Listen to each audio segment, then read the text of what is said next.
नमस्कार। सरस्वती कुमार शाला 1 से मैं अमीषाबेन बारिया, श्रेणी 7 हिंदी विषय इकाई 9 समय सारणी आज समझाने आई हूँ। दोस्तों, मनुष्य जीवन में समय का महत्व बहुत है। समय बहुत कीमती है। समय का हमारे जीवन में बहुत महत्व है। यही समझाने के लिए इस इकाई में आपको कुछ मैं उदाहरण के तौर पर समझ दूंगी। समय सारणी का अर्थ है कार्य के अनुसार समय का विभाजन करना। अंग्रेजी में उसे टाइम टेबल कहते हैं। समय सारणी के अनुसार काम करने से समय की बचत होती है। दोस्तों, समय सारणी अपनी दिनचर्या का पालन करने के लिए बनाई जाती है। दोस्तों, दिनचर्या का समय अनुसार पालन करने से भी समय की बचत होती है। आप कहीं बाहर काम जाते हो तो आप देखते हो रेल का समय पत्रक यानी टाइम टेबल या बस का टाइम टेबल। तो यही टाइम टेबल से आपको पता चलता है कौन सी बस और कौन सी ट्रेन कितने बजे कहाँ पर जाती है। इसी को हम समय सारणी अनुसार टाइम टेबल कहते हैं। दोस्तों, बस की सुविधा होती है तो बस में जाने से आपको पता चलता है कि कितना लंबा रूट है और कितने समय में आप पहुंच पाओगे। आपको पता नहीं चलता, लेकिन वहाँ पर जो समय सारणी होती है वो वहाँ पर लिखा होता है यह बस यहाँ से 12 बजे चलेगी और कहाँ कितने बजे तक यानी 3 बजे तक भावनगर पहुँचेगी, या आपको जहाँ जाना है वही गांव का नाम लिखा होता है उतने बजे वहाँ पहुँचेगी। यही समय से आप अपने घर से निकल सकते हो कि यहाँ से हम कितने बजे निकलेंगे और कितने बजे पहुँचेंगे। तो इसी से हमारे समय की बचत भी होती है। दोस्तों, समय बहुत कीमती है और समय के सदुपयोग से हम हमारा जीवन कार्य व्यवस्थित ढंग से कर सकते हैं। समय की बचत के लिए हमें रोजमर्रा काम, पाठशाला, बस, रेल, हवाई जहाज आदि समय की सारणी हमें बनानी पड़ती है। और यहाँ इस इकाई में कुछ समय सारणी अभ्यास के लिए आपको दी गई है। एक आदर्श उपभोक्ता के रूप में हमारे क्या क्या फर्ज एवं अधिकार बनते हैं, इनकी जानकारी हेतु इस इकाई में कुछ भाव पत्रक आदि जानकारी हेतु भी रखे हैं। दोस्तों, इससे आगे मैं बताऊं कि इस इकाई में समय सारणी के उपयोग के अतिरिक्त बच्चों को बाजार आदि में खरीदारी करते हैं उसका व्यवहारिक ज्ञान भी इस इकाई में आपको दिया गया है। यहाँ पर पहले एक कोष्टक में आपको पूछा गया है कि बच्चों, आप रोज सुबह में जागने से लेकर सोने तक क्या प्रवृत्ति करते हो। तो दोस्तों, आप क्या करते हो आपको पता है? कौन बताएगा? चलो आप बताओगे। सुबह से 6 बजे उठकर रात को 10 बजे सोते हो, तब तक आप कितने बजे क्या कार्य करते हो? नहीं पता। आपको घड़ी देखने की आदत नहीं दोस्तों, उसे आदत बना लो। जैसे चाय पीने की आदत, भूख लगती है तो खाना खाने की आदत, ऐसे घड़ी को देखकर समय के अनुसार कार्य करने की आदत बना लो। तो ही आपके समय की बचत होगी और आपका जीवन सरलता से व्यतीत हो जाएगा। सुबह 6 बजे आप उठते हो, 6 बजे से 7 बजे तक अपना खुद का निजी कार्य निपटा कर 7 बजे आप क्या करते हो? चाय नाश्ता करते हो। उसके बाद आप होमवर्क करने बैठते हो। 1 घंटे का होमवर्क होता है। 1 घंटे होमवर्क करने के बाद 8 बजे तक होमवर्क तो हो गया, बाद में क्या करोगे? उसके बाद आप ट्यूशन क्लासेस के लिए तैयार हो जाओगे। 10 बजे तक ट्यूशन क्लासेस में जाओगे। 10 बजे क्लासेस से छूटकर आधे घंटे में घर पहुंचकर स्कूल के लिए तैयार हो जाओगे। 11 बजे आप स्कूल के लिए निकलोगे और 11:30 बजे स्कूल पर आप पहुंच जाओगे। उसके बाद आप क्या करोगे? 12 से शाम को 5:45 तक आप स्कूल में रहोगे और उसके बाद आप घर पर पहुंचोगे। 6 बजे तक घर पर पहुंच जाओगे। 6 बजे के बाद आप 1 घंटा दोस्तों के साथ खेलोगे। सही है ना? खेलना किसको पसंद नहीं होता है दोस्तों? सबने उंगली उठा ली। देखो, खेलना तो सबको पसंद है। सही ना? 1 घंटे मम्मी बुलाएगी, 1 घंटा हो गया, चलो खेल लिया। घर पर आ जाओ, आप क्या बोलोगे, मम्मी और आधा घंटा खेलने दो ना। और आप आधा घंटा खेलोगे, उसके बाद में क्या करोगे, उसके बाद में घर जाकर हाथ मुंह धोकर फिर से नाश्ता करके अपना होमवर्क करने बैठ जाओगे। होमवर्क करके क्या करोगे नहीं पता है, सब देखते हो ना, टीवी टेलीविज़न देखने बैठ जाओगे। उसके बाद मोबाइल ले लिया और पबजी जैसे गेम खेल लेते हो, सही ना, सब खेलते हो पबजी। ऐसी गेम नहीं खेलनी चाहिए, जो गेम ऐसी खेलो जो आपके ज्ञान में बढ़ोतरी करे। ऐसी गेम मोबाइल से खेलो तो कोई दिक्कत नहीं, लेकिन सिर्फ मनोरंजन बढ़ाए ऐसी कोई गेम खेलनी नहीं चाहिए। मोबाइल का उपयोग सही करना चाहिए। टेलीविज़न यानी टीवी को इडियट बॉक्स भी कहते हैं। क्यों कहते हैं, क्योंकि उसमें जो फालतू प्रोग्राम आते हैं वो हमें देखने नहीं चाहिए। शैक्षणिक कार्यक्रम टेलीविज़न में देखते हो तो सही है, लेकिन टेलीविज़न को इडियट बॉक्स भी कहा जाता है। उसका सही उपयोग भी होता है और उसका गलत उपयोग भी बच्चे करते हैं।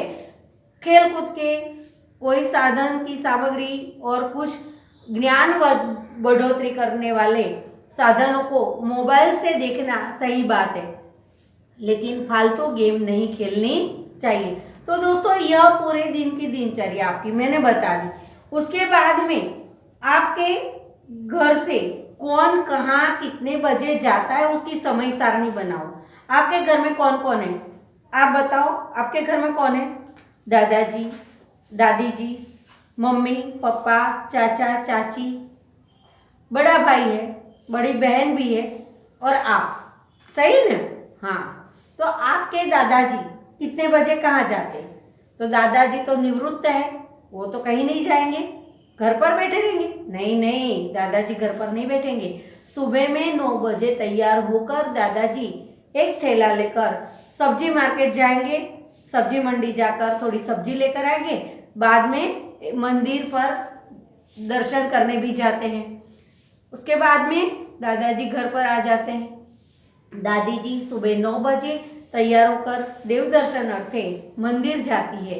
पिताजी 10 बजे ऑफिस के लिए निकलते हैं। मम्मी कहीं नहीं जाती, मम्मी घर का काम करती है। और आपका बड़ा भाई 11 बजे ऑफिस के लिए निकलता है और बहन कॉलेज की पढ़ाई के लिए 11 बजे कॉलेज जाती है, सही है ना। और आप स्कूल में कितने बजे आते हो, 11:30 बजे, सही ना। आपके पूरे फैमिली में, आपके पूरे कुटुंब में कौन कितने बजे कहाँ जाता है मैंने बता दिया। मुझे तो सबका पता है ना, मैंने सही बताया ना। आपके घर के सभी सदस्य कहाँ कितने बजे जाते हैं। तो दोस्तों यह है हमारी समय सारणी।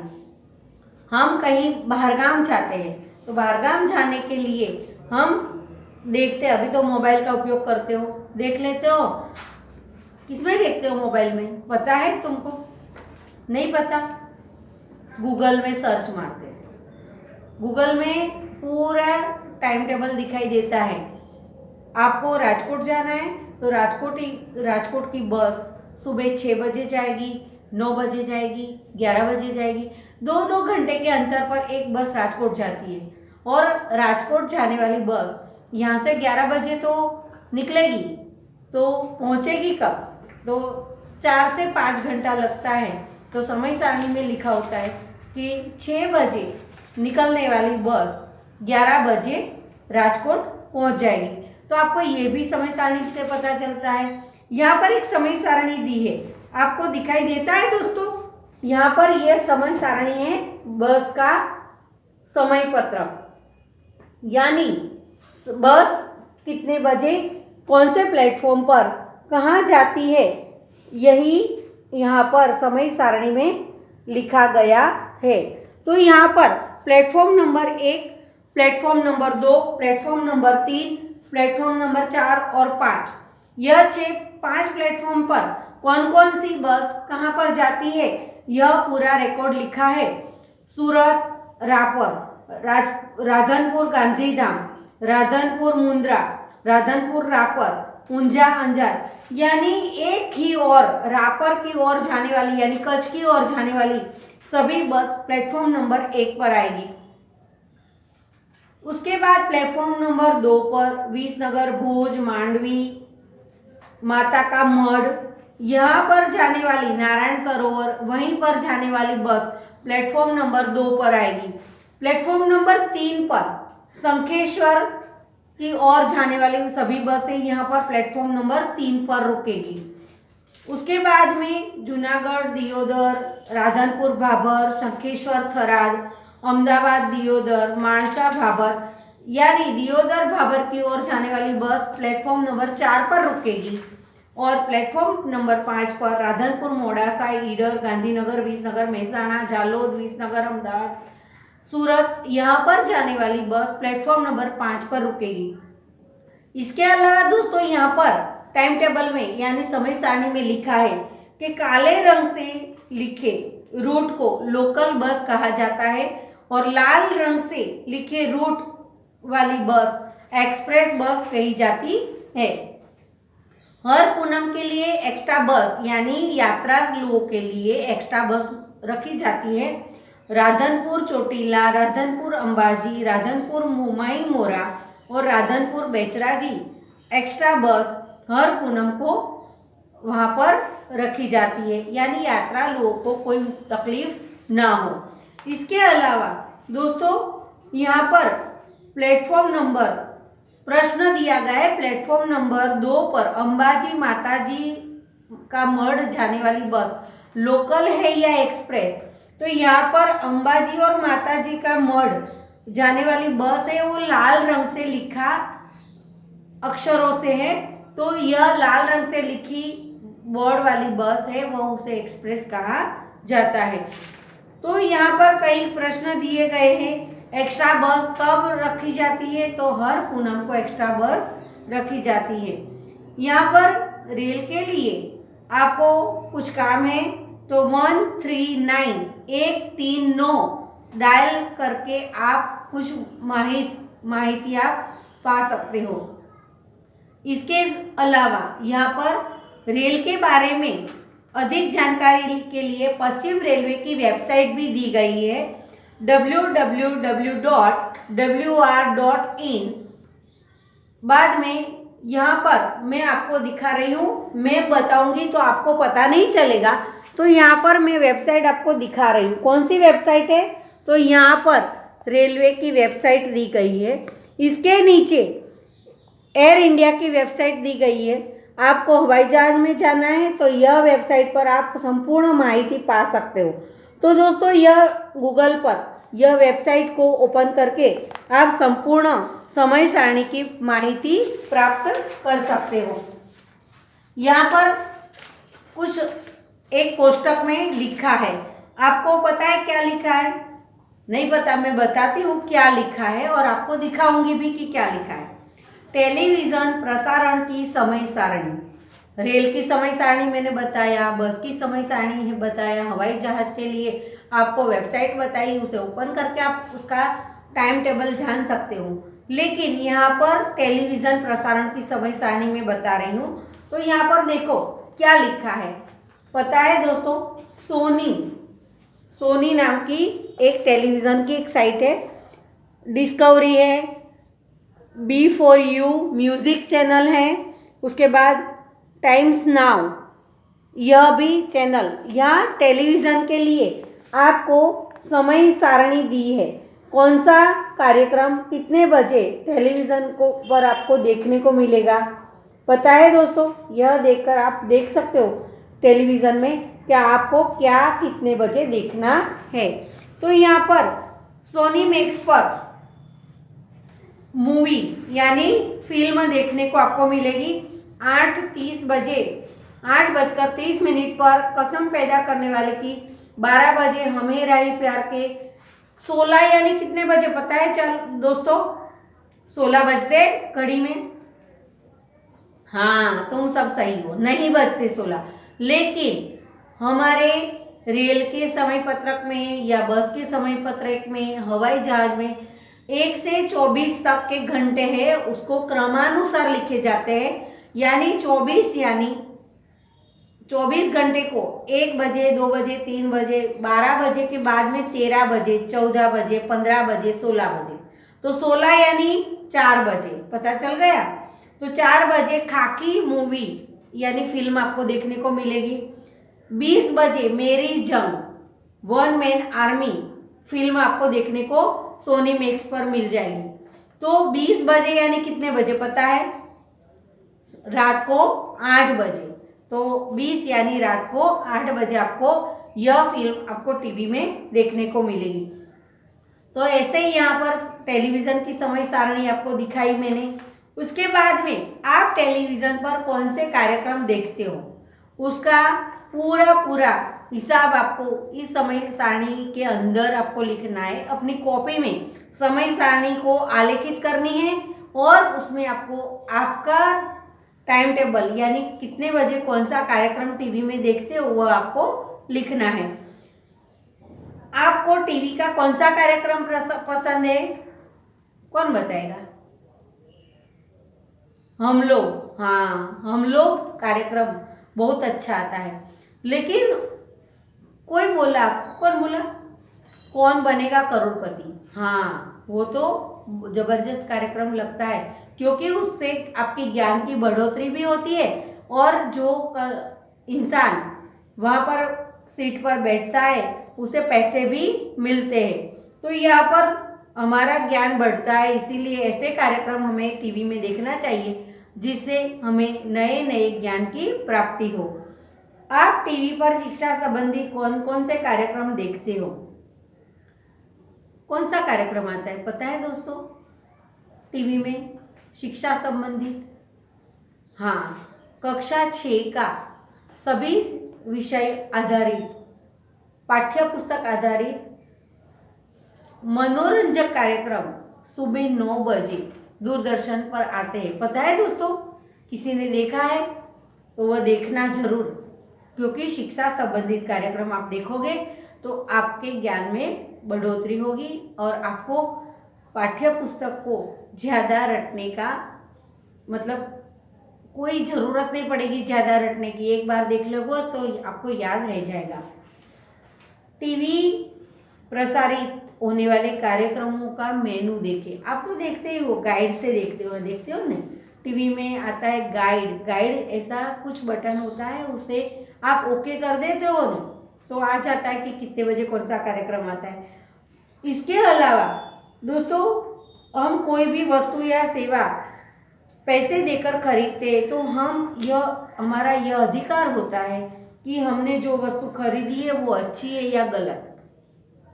उपभोक्ताओं के हितों की रक्षा के लिए हमारे देश में उपभोक्ता के अधिनियम बनाए गए हैं। एक आदर्श उपभोक्ता को रूप में हमारा फर्ज बनता है कि जो सेवा या वस्तु खरीदते हैं उसके नाप तोल भाव ताल आदि के बारे में हमें पूरी जानकारी प्राप्त हो। आओ तो हम यहाँ पर एक होटल का मेनू देखते हैं। मेनू यानी पता है जो चीज़ होटल में आपको खाने के लिए मिलती है उसी के लिस्ट को हम मेनू कहते हैं और उसी के सामने उसका भाव ताल भी लिखा होता है। यहाँ पर होटल बच्चा पार्टी का मेनू दिया गया है। होटल बच्चा पार्टी के मेनू में क्या है देखो तो यहाँ पर क्या है दिखाई देता है आपको? आप होटल में जाते हो ना, यहाँ पर होटल का नाम क्या है? सही है, आप बच्चे हो, होटल का नाम भी है बच्चा पार्टी। तो ये होटल के मेनू में क्या लिखा है मैं आपको बता दूं। गुजराती थाली 65 रुपये, गुजराती थाली फिक्स 45 रुपये, पूरी शाक 35 रुपये, श्रीखंड पूरी 40 रुपये। अलग अलग सब्जियों के नाम हैं और उसके भाव भी दिए गए हैं। कौन कौन सी सब्जियां हैं? दाल फ्राई, चना मसाला, सेव टमाटर, सेव मसाला, आलू पालक, मिक्स भाजी, आलू मसाला, आलू मटर। पंजाबी सब्जी में पनीर आता है, सही ना? सबको अच्छा लगता है खाना। किसके मुंह में पानी आया? हाँ, सबके मुंह पर हंसी भी आ गई। पंजाबी सब्जी का नाम सुनकर सबको क्या हुआ? खुशी छा गई ना सबको। हाँ, आज शाम को जाएंगे हम पंजाबी सब्जी खाने। आओगे सब? आओगे ना? हाँ, चलो देखते कौन सी सब्जी है। टमाटर, पालक पनीर, काजू करी, पनीर भुर्जी, मलाई कोफ्ता, पनीर टिक्का और मटर पनीर। इसके अलावा सलाद खाना सेहत के लिए बहुत गुणकारी है। अभी ठंड का मौसम है ना, तो ठंड में आपको क्या खाना चाहिए? सलाद ज़्यादा खाना चाहिए। अभी क्या ज़्यादा मिलता है? गाजर के अलावा किसको पता है? हाँ, बीट, सही बताया। तो बीट, टमाटर, ककड़ी, टमाटर, ग्रीन सलाद, गाजर, सब कुछ खाकर हमारी सेहत को तंदुरुस्त बनाना चाहिए। सब्जी के साथ क्या खाना चाहिए? रोटी, चपाती, नान, परोठा, लेकिन नान कम खानी चाहिए दोस्तों।